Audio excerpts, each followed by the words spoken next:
Wahdar antamusa zakar ba'dal wudu. Katanya hati-hati. Jangan kau sentuh lagi kemaluan kamu, zakar kamu setelah berwudu. Kan kita tadi sudah istinja, ya, sudah cebok sebelum wudu, kemudian kita wudu.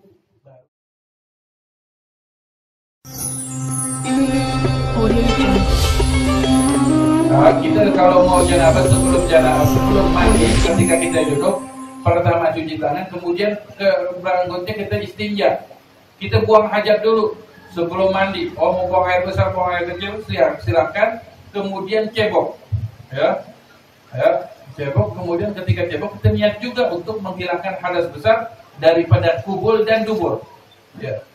Ini kita cebok sebelum mandi ini agar nanti kita tidak menyentuh lagi, tujuannya. Kemudian setelah beristinja, beliau mengatakan wa tawadda kama sabaqa wudu'aka fi wudu'ika lis-shalah. Setelah istinja, kubul dan dubur sudah selesai, wudu katanya.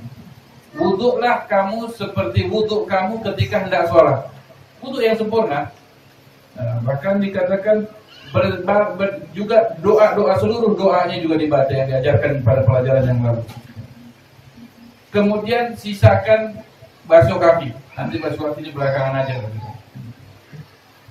Ya, ini pendapat Imam Al-Ghazali. Sisakan basuh kakinya nanti belakangan. Ada juga yang mengatakan sudah disempurnakan semuanya. Ya, ada pendapat yang seperti itu juga. Nah, di sini kai la yadhi'ul ma, agar tidak membuang air. Fa idza faragta minal wudu, kalau selesai sudah menjalani wudu. Sudah wudu sudah selesai, tinggal mau melanjutkan mandi. Apa pertamanya? Dibilang wa subbal ma ala ra'sik thalathan. Pertama, siramkan air di atas kepalamu 3 kali. 3 kali.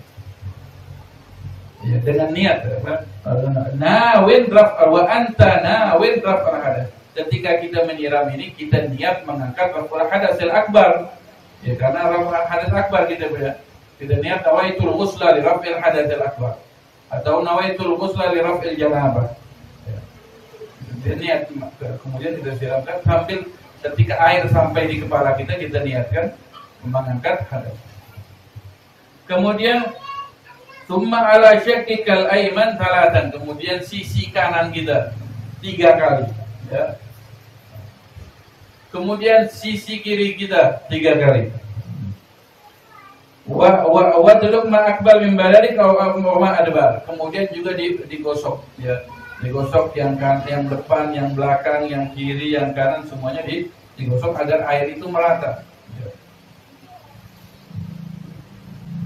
Wa khallil sya'ar, dan juga rambut ini disela-selai agar mengena semuanya, kulit rambut semuanya kena. Kulit kepala harus kena semuanya. Ya, begitu juga walihyatik, dan juga jenggot kamu. Kalau di dalam berwudu, jenggot yang lebat kita sudah pelajari kemarin, boleh cukup dengan ditakli, ya, dengan disela-selai saja, tanpa harus membasahi kulit janggut ini. Kalau seandainya tebal, di dalam berwudu cukup, ya, basuh saja dan disela-selai. Ya.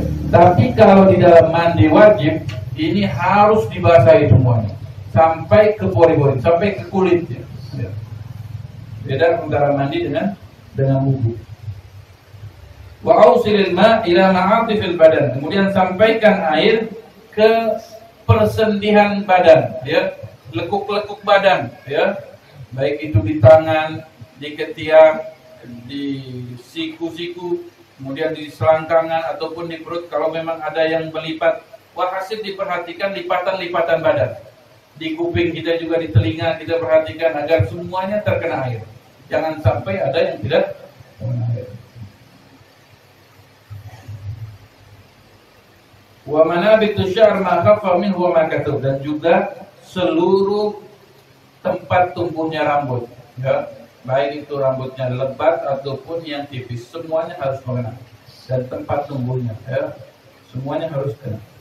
Wahdar antamusa zakar ba'dal wudu. Katanya hati-hati.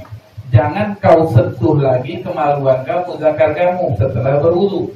Kan kita tadi sudah istinja, ya, sudah cebok sebelum wudu, kemudian kita wudu, baru kita mandi. Tapi nanti ketika mandi jangan disentuh lagi. Kan tadi sudah selesai dari awal, kita waktu cebok itu kita niatkan juga mengangkat hadatul akbar daripada kubul dan dubur. Jadi tidak perlu menyentuh lagi. Kalau kita sentuh lagi, mandi lagi pakai sabun lagi, kesentuh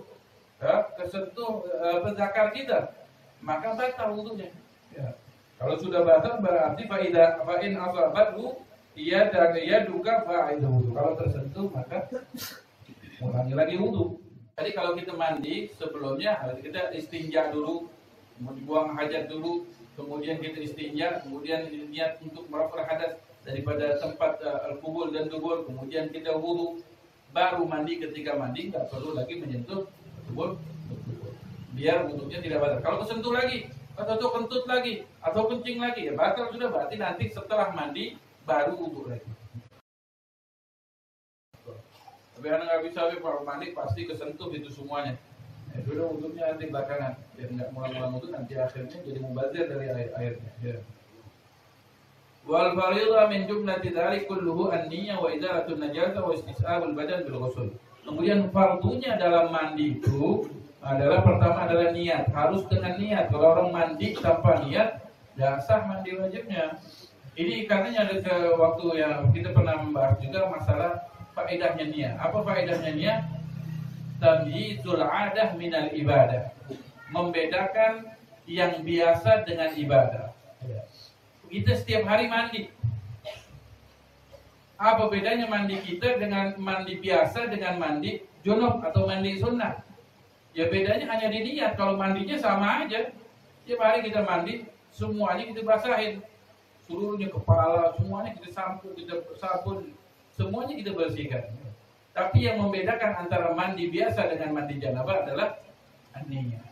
Jadi kita harus niat. Makanya wajib pertama adalah an-niyah, kemudian menghilangkan kotoran, kemudian yang ketiga di sini adalah menyiramkan badan, menyeluruhkan air ke seluruh badan.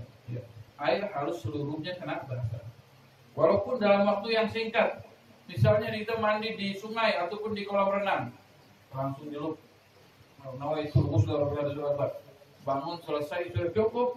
Kalau kita yakin bahwa air sudah kena seluruh tubuh kita, walaupun dalam waktu yang singkat, 1 detik lagi andai. Tetapi kalau kita yakin air sudah menyeluruh kepada seluruh tubuh kita, itu yang penting. Apakah harus pakai sampo? Wajib pakai sabun, nggak ada kewajiban pakai itu. Yang penting air menyeluruh ke seluruh badan.